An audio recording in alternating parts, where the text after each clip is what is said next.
What is up? It is Andy coming to you on an exciting Wednesday, and it really just feels nice to say that, exciting Wednesday, because throughout the course of your entire life, how many times could you honestly say you were looking forward to Wednesday? It doesn't even matter how old you are. You can be in elementary school, you can be in high school, you can be a full-grown adult. Wednesday is never a day you're looking forward to. You still got half of your work week or school week left. Maybe, at best, there's a TV show on that you like, but let's be honest. There hasn't been a good TV show since you've had your car, and we know that's been a while. But even college kids, they go out 7 nights a week.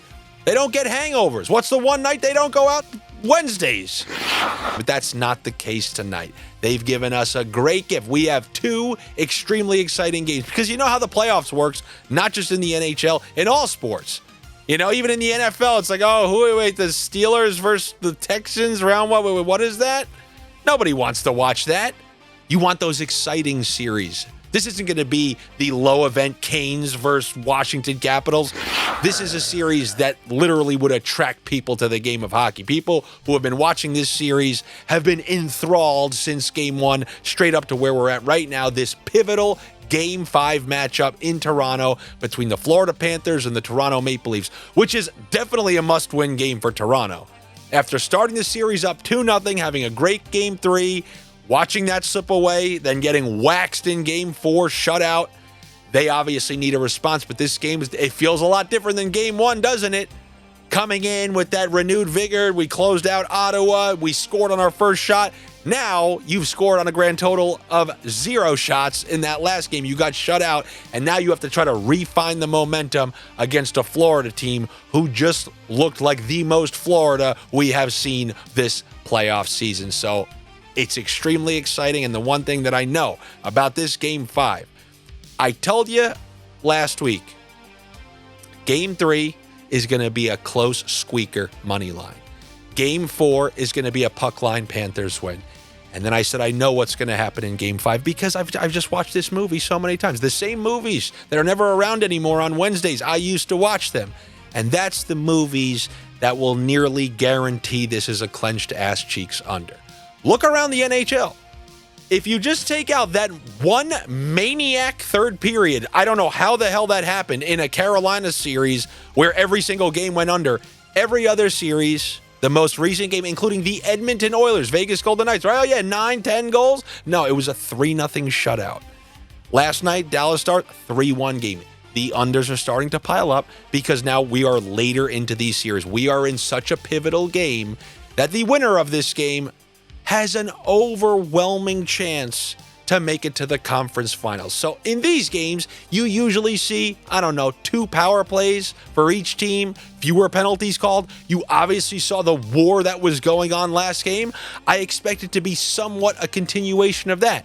I would be surprised if the score of this game was not 1-1 halfway through, with one team getting a tight goal and then defending the rest of the way, and maybe you get an empty netter. A 3-1 final is what I see here in this Game 5. For who? Well, who did I take to win the East when they were down 0-2 and just told you not to sweat and take it again once they're down that second game? I'm going to take the Florida Panthers in this game. Why? Because it's an easy team to trust. They've went to back-to-back cup finals. They've won in every single conceivable way. They were down 3-1 to the Boston Bruins, won 3 straight. They've swept teams in the conference final like the Carolina Hurricanes. They were down 2-1 against the Rangers and then down in Game 4, came back, won that in overtime, and won the rest of that series, didn't lose a game the rest of the way. That's the kind of team this is, and I trust them, especially coming off that shutout and playing the way they did defensively. So yeah, I'm going to go with the Florida Panthers. And it's a special night if I'm trying to call a final score. So maybe a little 3-1 final with a little sprinkle on 4-1 in case there's that scam second empty netter, which, we're tending to see more and more. But I'm going to go with that under in this game, and I'm going to use my classic parlor tricks. No goal in the first 5 minutes, under 6.5. Both teams to score in the first? No.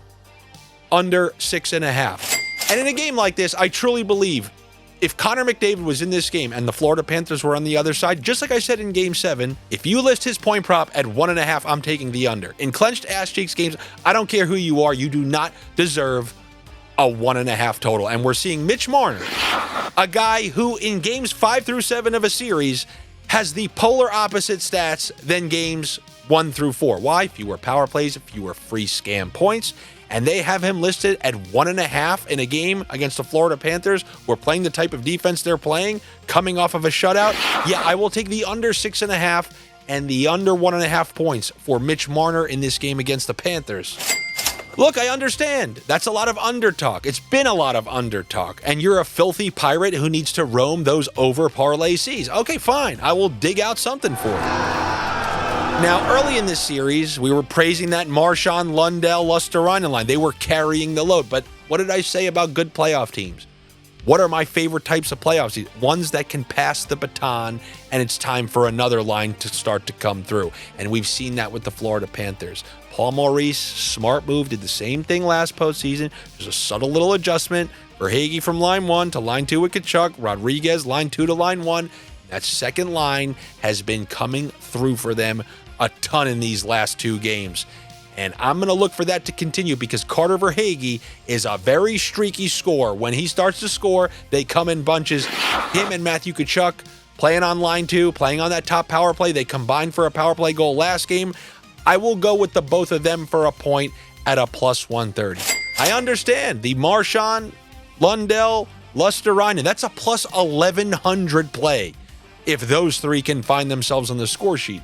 And I will say the matchups on the road seem to benefit them a little more. I personally believe Toronto wants to match that top line against Barkov. And I know it sounds weird, but notice that they moved the Barkov line off of the Matthews line at home to get him away from Matthews. Because Matthews hasn't been as much of a threat offensively, but he's been playing great defensively. So Maurice did a weird thing. They got Barkov off the top line at home, which means I think Toronto is going to try to match up with last change the Matthews line against the Barkov line because of how much they nullified them through the first 2 games of this series. So I think that will once again, because the game is in Toronto, open things up for that third line. All right, Pirates, you convinced me. Maybe I just convinced myself. Mini sprinkle, Marchand, Lundell, Lusterinen, plus 1,100 for a point. Let's take it! And then one last little throw-in from this game, and we'll transition us to that next exciting game. Let's go neither team to 5 goals, and then just take Jack Eichel for a single lone point, and that will give you an even bet. Why? Because he obviously dominated in those first couple of games in this series. Yes, those were both losses. I'm not worried about the loss. I'm just worried about Jack Eichel coming through. The only problem is we don't know exactly who he's going to be playing with. You lose that game in that fashion, you get shut out by Stuart Skinner. You know their coach is going to send a message, line juggle. So we don't know who he's going to be playing with.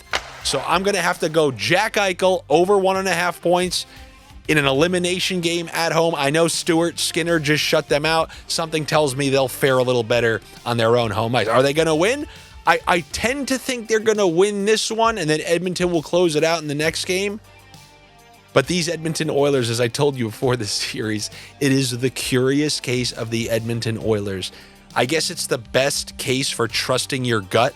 I begrudgingly picked the Oilers in round 1, knowing the Kings were playing better and had the number 2 defense in the NHL and has multiple lines who can score. They literally check all the Andy boxes. And they won 4 straight against them after being down 0-2. Then they're playing the Vegas Golden Knights, who have multiple lines who can contribute. Huge studs on defense. A great goalie. Andy type of team once again. Yet, I begrudgingly picked the Edmonton Oilers.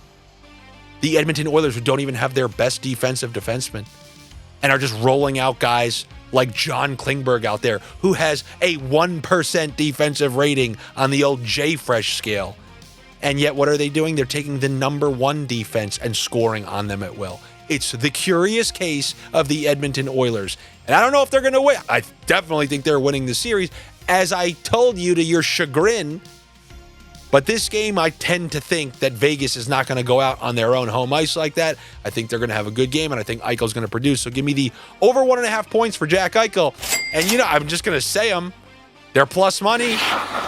The reason I don't have to worry about taking player props on Edmonton is because their power play, when it works, it's not defendable. If it plays the way that it always hasn't really been that successful this series, then I don't stress those same two bets, which is the Evan Bouchard point with the Connor McDavid assist and the Leon Draisaitl point with the Evan Bouchard assist.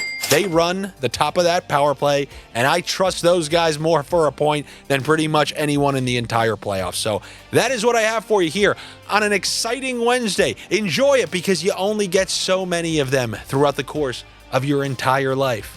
Good luck to you. Yeah, better luck to me. Make sure you're subscribed here to the YouTube channel so you know when the next video comes out, so you can stay on top of everything. If you want to stay on top of everything even more than that, you know what you can do. You can become a minority owner of this show.